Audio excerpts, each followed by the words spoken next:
I pray for death every day. My entire life has been hell, aside from when I had Austin. I spent my entire childhood praying for death or wishing for somebody to rescue me. When I couldn't have been more than 4 years old, because the first house I lived in wasn't for very long, but I had a yellow roll-up blind with 2 butterfly stickers on it. I would roll up that blind, open my window as wide as I could, and sit in the windowsill and sing Tomorrow from Annie. Because in my tiny little head, I thought that if Annie could be rescued from singing songs in windowsill, then so could I. Somehow I thought that that meant to the world, anybody who could hear me walking by, that I would need help and that I needed somebody to come and save me.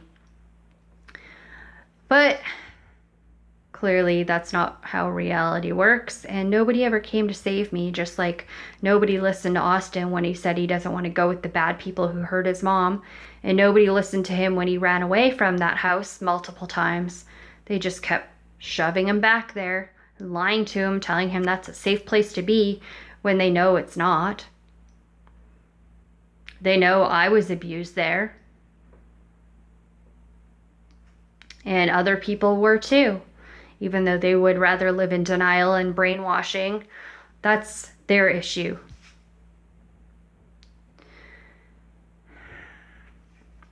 Unfortunately, nobody ever believed me as a child when I would cry and want to be other places anywhere than with Frank and Alice. And I would act out in public settings, in group functions like church. And instead of them getting me help and trying to get me to a safe place, they would just report back to Alice Sellers, the Wicked Witch of West Vancouver, so that all that would happen would I would get the shit kicked out of me, because how dare I try and tell anybody the truth about her. And so you learn to stop saying too much, because nobody listens to you anyway, and all it's going to do is backfire on you and get yourself beat up some more.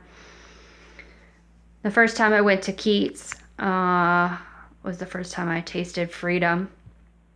And the night I had to leave Keats, I cried my eyes out so uncontrollably that night and the whole next day on the way to the boat, which was so abnormal. No other kids were crying like that, so that in itself should have been reported, but that shows you right there how terrified I was to go back to that horrible house of abuse when I just wanted to live at camp for the rest of my life.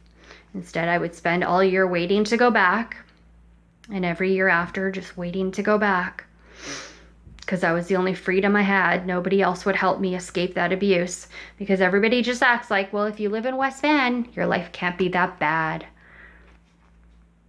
And that's what they're doing to Austin. They don't care that he hasn't seen his friends or family for 5 years. They don't care that he hasn't been able to be loved and seen and hugged and kissed for 5 years. They act like that's nothing in a child's life. They act like just because he's in West Van, he has everything he needs. And he's just fine. If he's doing so well, then why can't he see or speak to anybody he's ever known in his entire life? Why isn't he capable of having relationships with anybody? Why are they keeping him hiding? This is the hell Austin and I have lived in for the past 5 years. So when I finally had my freedom and had Austin and escaped the abuse, we started our life and had to keep fighting the monsters off. But I at least had some kind of peace, and I loved being with Austin. That was the only time in my life where I didn't wish for death. And now the ministry and Alice and Frank have forced us back into this hell, where it's all I wish for every day, because no parent wants to live without their child, especially when they know their child is in danger, and the only thing stopping their child from being free is money. It's so sick. When I lived in that house and I would hurt myself or try and kill myself, they didn't get me help because they didn't want it reported, because they don't want the truth about their abuse to come out. So what's happening to Austin? They don't tell the truth about what's happening to him because they don't want anybody to know the truth. They want to keep Austin the prisoner the way they tried to keep me prisoner. I mean, when I was a teenager and I would leave after Alice would say horrible, nasty things to me, I would tell her, I hope I die in a car accident so that you have to live with those awful words as being your last to me. Somebody who's supposed to be a loving mother would first of all never say horrible things like that to you. And second of all, if they did have some sort of lapse in judgment, that would affect them greatly, that they would fix themselves and not do that again. Not Alice. Nope. Next time you come back in range of her voice, she's back at it again, abusing you. And that's what my child is living in. He has no freedom to be who he was meant to be. He's not allowed to have any ounce of his life.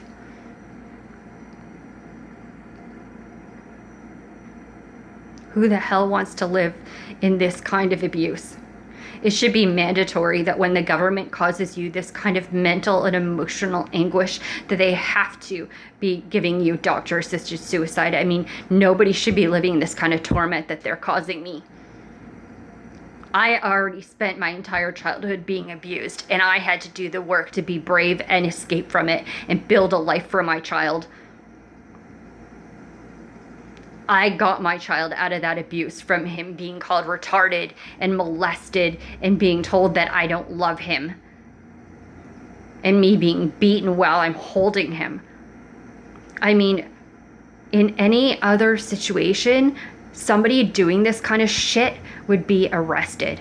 The cops that I talk to say it's completely disgusting that somebody who says they're gonna hire a hitman to kill you is not arrested. Like, how does that happen? Clearly, somebody is being paid off because this is not normal. Anybody else who does these things would be in jail. But no, not Alice. She just keeps getting a pass to keep abusing me and keep abusing Austin. I mean, hell, everybody's even seeing the emails of her stating that she can't stand my son and she's sending him to Europe. So how is that a foster home? Really? She's, in her own words, given us evidence of how she can't stand my child and doesn't want him. So there you go. This is all just about power over me. And my child is paying the price. So after, spending entire childhood of praying for death, wishing to be dead, wishing for somebody to rescue me, and it never happening, and then finally getting some freedom and trying to build that freedom for my child, we've been forced back into this hell. So now I'm right back there, wishing to be dead every day. That I don't get to hug and kiss my child and tell him the truth and tell him how much I love him.